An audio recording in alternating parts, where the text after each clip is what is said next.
Another blood-red sunset and yet another moon face, and still another 100 miles to my next resting place. Driving down the road, eyes on the horizon. Within my car, I'm all alone, but feeling good and feeling strong, knowing that this path I'm on brings me to myself. I'm driving. Hey now all, I'm Joey C. Welcome back to another episode of Spirit Sherpa. This is the show that helps and encourages you on your journey to unlock your magic mojo. With me, as always, is the Spirit Doctor, Kelly Sparta. Hey, Kelly. Hey, Joey. We are today going to be working with magnets. Yes? We are? Yes. Isn't that what this episode's about? No. I'm looking in the pipeline, Kelly, right now, and what I see is law of attraction, and that's magnets drawing things into each other. No. Okay. Okay. Well, before we start talking about what we're going to talk about, we do have somebody with us today. Again, Andrea has joined us again to talk about law of attraction. I'm back. I asked Andrea to stay on and have this conversation because I knew she had some good stories. So what is law of attraction if it's not magnets, Kelly?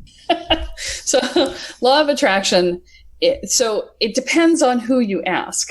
Okay. I'm going to tell you what the general consensus is when people talk about it, and then I'm going to tell you why it doesn't work for most people. So if you've seen The Secret, you've been frustrated by the law of attraction because The Secret was an awareness raiser, not a how-to.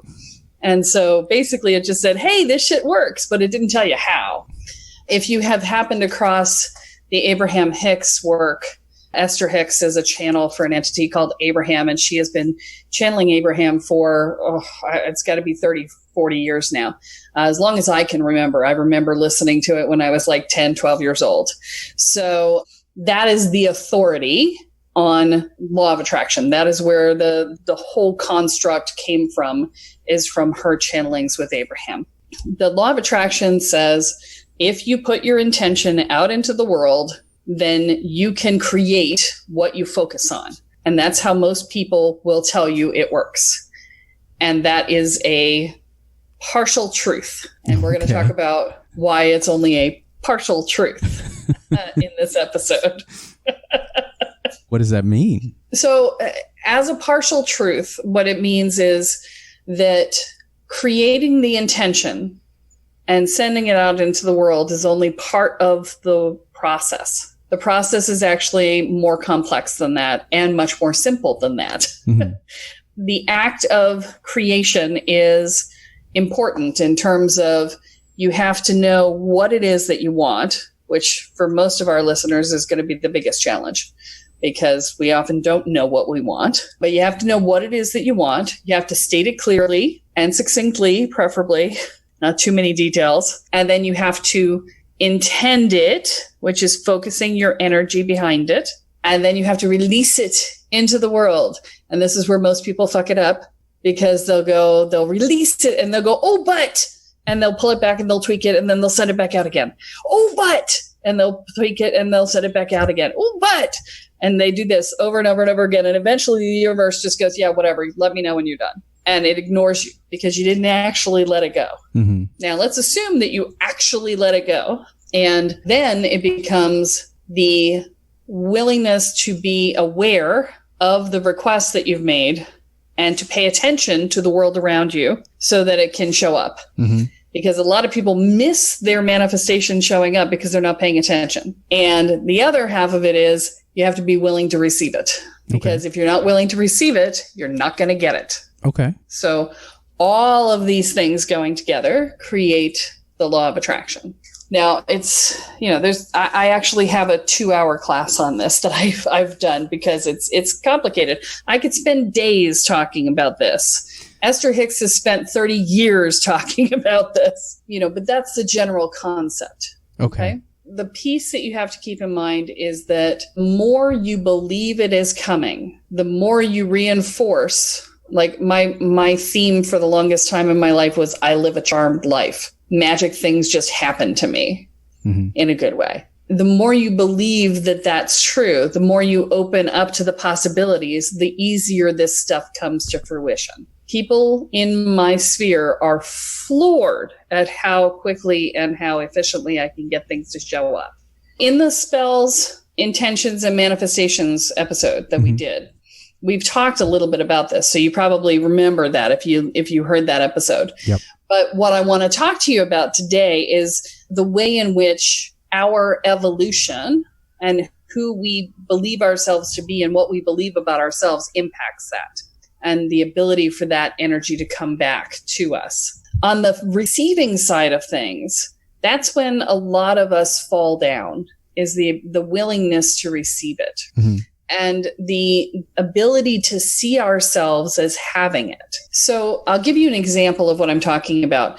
A friend of my husband's was looking for a car. He was looking for a used car. And we were sitting at dinner and we're talking about him wanting this car. And I'm like, okay, so, here we go, right? And he's looking for a used car, just sort of anything, right? Now, at the same time as we're having this conversation, behind me, I can hear two ladies talking about selling their car. One of them selling her car. And it's a Lincoln, and it's in pristine condition, and it's going to go for super cheap money. And she's had everything done on time, in time for it all the time, and the car got really low mileage because she never drives it. And so she's offering it to her friend who is sitting across the table from her behind me. And the friend's going, yeah, I'm not really sure I really need a new car right now. And now I've also overheard what her bottom dollar price is on it, which is lower than her asking price. And, all this stuff is going on, and I'm hearing it behind me while we're talking. Now, I knew that this friend would not take advantage of that. It was a fantastic deal, but I knew he wouldn't take advantage of it because he's a blue collar guy and it's a luxury car. And I knew that the identity shift that he would have to go through to take that car was going to be more than he would be willing to do. And in fact, he didn't take advantage. I did stop and talk to the ladies, and we went out and we looked at the car and we did the whole thing, but I knew that he wasn't going to be able to do it. Right. And he didn't, because it would have changed the way he saw himself. This is the sort of thing where your manifestation can break down, because when you cannot see yourself on the receiving end of something, if it changes how you perceive yourself to receive it, then you'll find a way to avoid it. So what he ultimately said was he wanted to learn how to drive a stick, and he wanted a car that was a standard so that he could do that. And that's why he didn't take the car. Okay. And so that was his reason, but it wasn't the energetics. Right. We will rationalize our emotional decision in some way, but this is how that flies. You see what I'm talking about? Yeah, absolutely. Okay. And so this is the piece that I want to talk about today, because this is the stuff that gets in the way. Mm-hmm. I think I told the story about my store and the guy who was the construction guy walking by on the street, right? Yeah. Not many people would have said yes to having some random guy come in and work for them for free. Right. For pizza. You got to be willing to say yes when it shows up, however it shows up. Right. Andrea, I know you have a couple of law of attraction stories. I want you to just tell a couple of those. I love the book one. That one's so specific. Before we go on to the stories, though, I want to just sort of highlight for everybody and make sure that we're hearing what you're saying specifically around the ability to receive. That is as important as the intent you put out. You have got to be able to receive when it comes to you. Otherwise, none of it is worth it. Is that right? Fair to say? Exactly. Yeah. And there's also a worthiness factor and a deservingness factor in here, which many of us have that part of our psyches just like completely shut down because of our childhoods. We were deemed not worthy and not deserving of any sort of attention or anything of that nature, because we were trained not to see ourselves as worthy of anything and not deserving of anything. And so for us, that's one of the biggest things to overcome in order to make the law of attraction work and work consistently for us. So if you're someone who regularly manages to manifest small things, But when it comes to big things, you have a problem. That is very likely a function of your childhood. Okay. Because you were allowed to have a little bit here and a little bit there, but not anything big. Like one of the things that I've become aware of from my life recently is that I realized that I can go out and have a really lovely dinner and be just fine. I can go stay in a nice hotel and just be very fine. But the moment I designate that dinner or that hotel as taking care of myself, I will manifest problem after problem after problem. And it is very interesting. It's been a pattern I have been tracking down in my life recently, going, well, why is it that sometimes I can go and it's fine and other times it just sucks? Like really bad problems, like problems bad enough that I get all my money back problems, And I realized, I started correlating it and saying, that's why. And so that's a function of childhood. And so that's the piece of work that I personally am doing right now.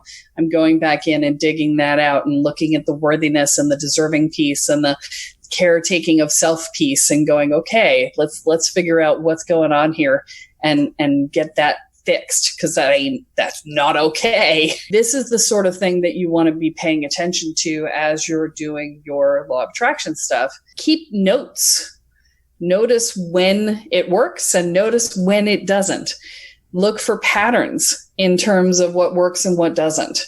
Are you great at manifesting specific physical items, but you suck at manifesting money? Are you great at manifesting experiences, but then the experiences suck because, you don't feel like you can deserve them or something? Right. These are the things that you've got to pay attention to is looking at that. So that's really what I wanted to highlight in this particular episode. Absolutely. Now, Andrea, you have a couple of examples of manifestation that you had gone through, and Kelly, you sort of alluded to this before. What are some cases where you have experienced this law of attraction? All right. So I had a day where I was in Barnes & Noble and I saw that one of my favorite authors came out with a brand new book and it was still in hardback and it was really expensive. And I'm like, I can't justify paying for that right now. Like, I really want that book. And I teach at a college, and I was walking through the hallway, and the college has this table set up where they have a bunch of books that people donate to the school, and then people buy them for a discounted price, $1, $2, sometimes $3 a piece. And they put that money towards scholarships for the students. So I was like, oh, I really want that book. So I started picturing it on that table. I started picturing it in this one spot, just a little left of center, just sitting up on one of their propped up stands, because the more popular, newer books, they put propped up so people would see them. So I started picturing it right there, and I just kept picturing it there and picturing it there. Just kept kind of repeating the picturing. Next thing I know, it maybe like 2 weeks later, I'd almost forgotten about it, almost forgotten about picturing it.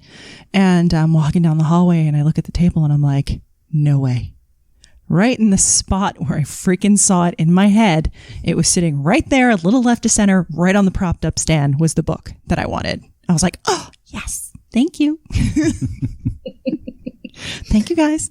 And that is an example of visualizing clearly and then letting it go. You almost forgot. You let it go. I did. Right? I almost forgot about it. I completely let it go. And then it just showed up.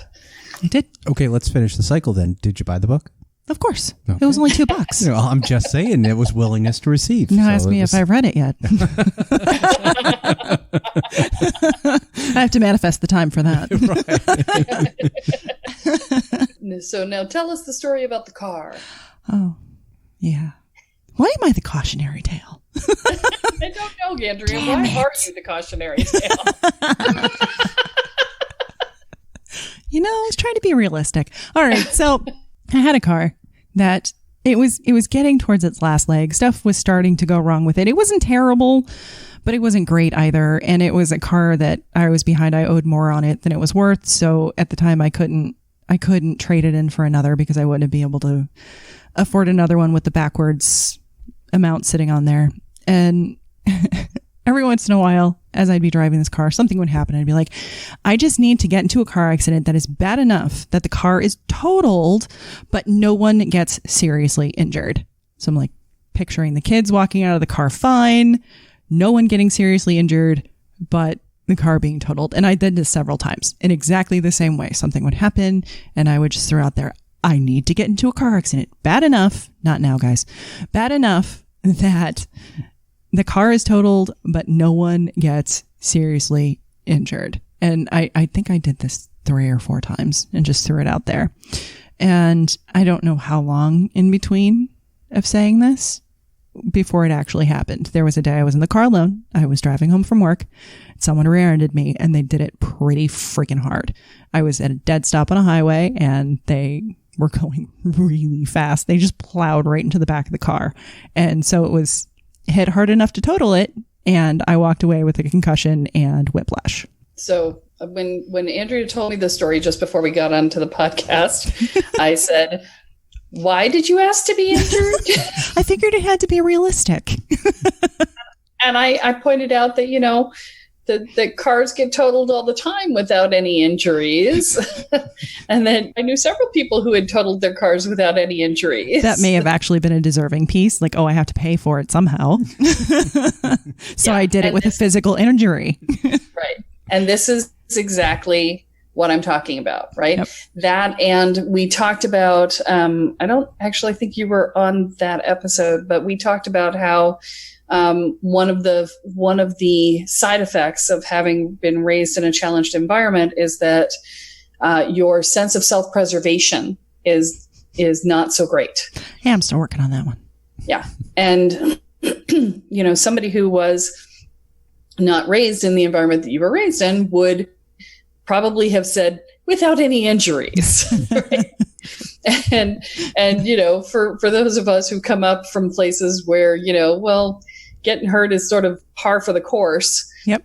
Or there has to be an exchange. But not too bad. Right. Or there has to be an exchange for something. Right. And I believe that's probably where my brain was at. Well, it has to be an exchange. Yeah. Except that not really so much. Yeah. Yeah, exactly. But I got a new car. There you go.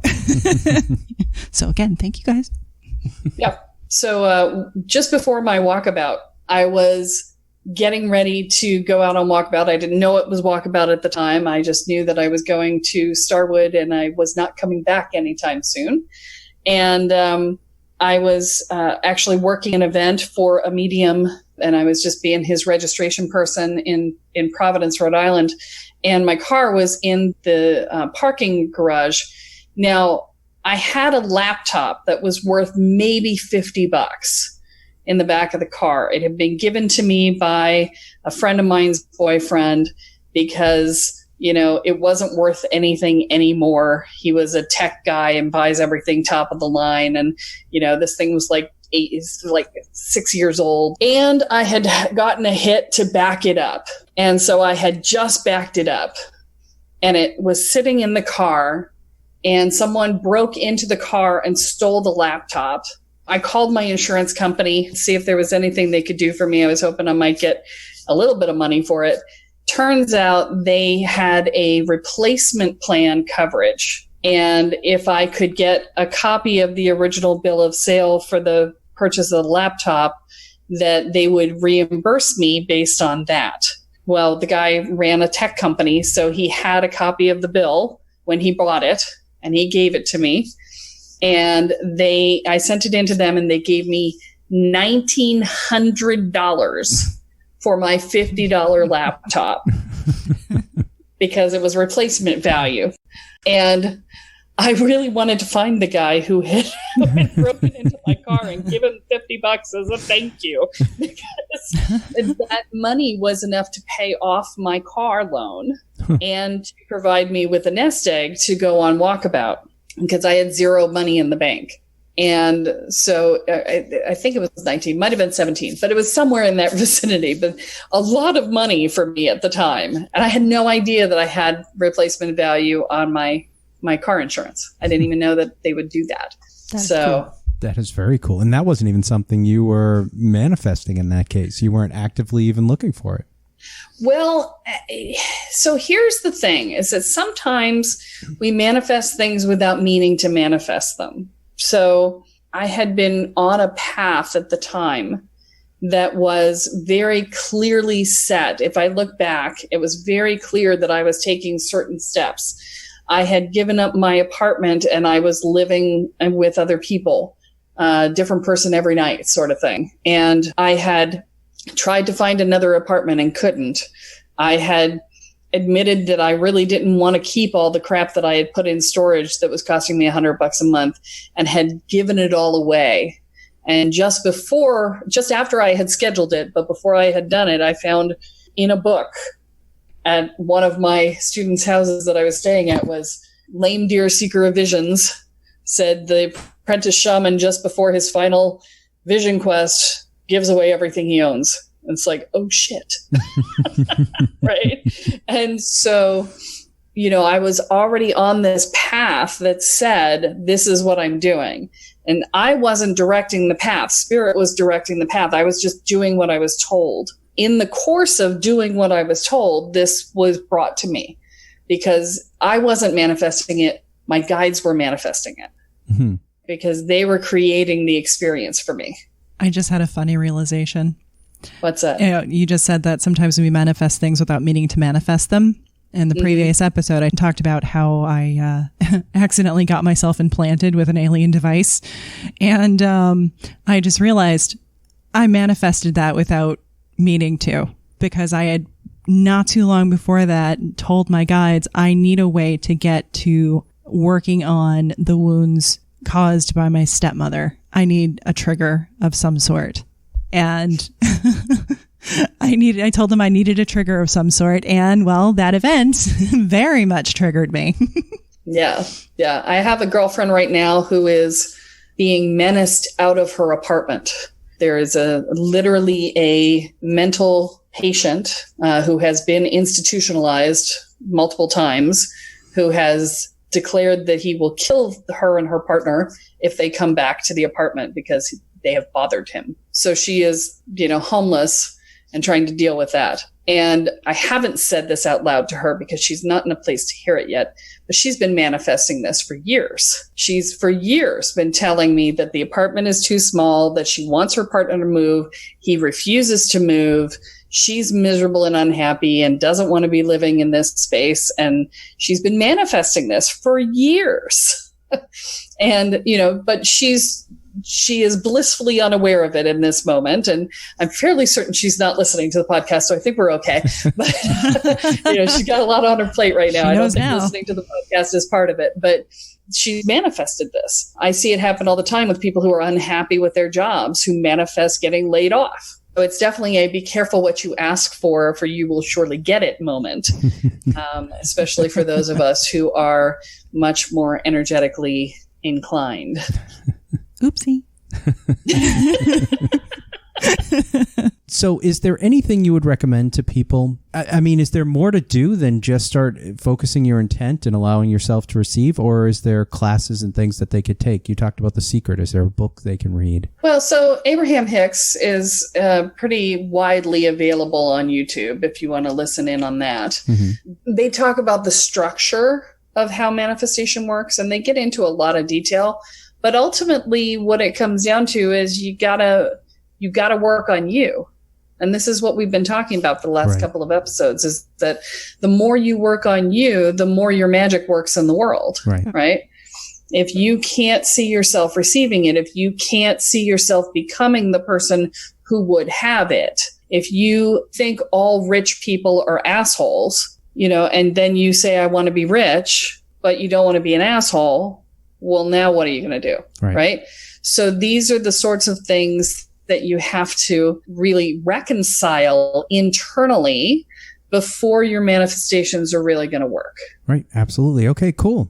There's content out there for people to consume in all sorts of places. There's a great series. I think I've mentioned this on the episode before, which goes into exactly what you're talking about. The You're a Badass series by Jen Sincero, who does a great job of talking about that manifesting explicitly in the case you're talking about. She has a book called You're a Badass at Making Money, which is, people go out there and say, I want to make money.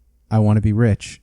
Rich people are assholes. I don't want to be an asshole. You don't get your money. And it's that whole sort of changing your mindset on what it is you're looking for and being able to change your focus, which is what you've been teaching us about today. So it's tons of content out there.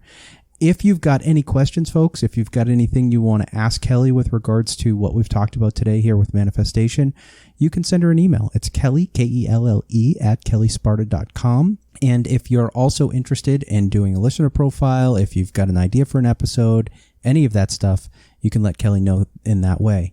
You can also sign up for Kelly's mailing list by going to her website, kellysparta.com, and it's in the bottom banner, right, Kelly? It's at the bottom of pretty much every page. And you can sign up for Kelly's mailing list, get news, information, discounts on her services. All of that will be available in the mailing list. And lastly, subscribe and rate. If you like what's going on here with Spirit Sherpa, help us promote it. Promote it to your friends, promote it in social media groups, promote it by rating on the show. All of those things help out the visibility of the show to get more people out there. And very lastly, thank you, Andrea, for joining us again. You are welcome. It was awesome. Do you have anything you want to wrap up and say, Kelly, before we sign out here? Be careful what you wish for you will surely get it. Truth. Truth indeed. All right, folks, that is all that we have for this week. Be sure to join us next time as Kelly adds another chapter into your beginner's guide to energy, magic, and the spirit world.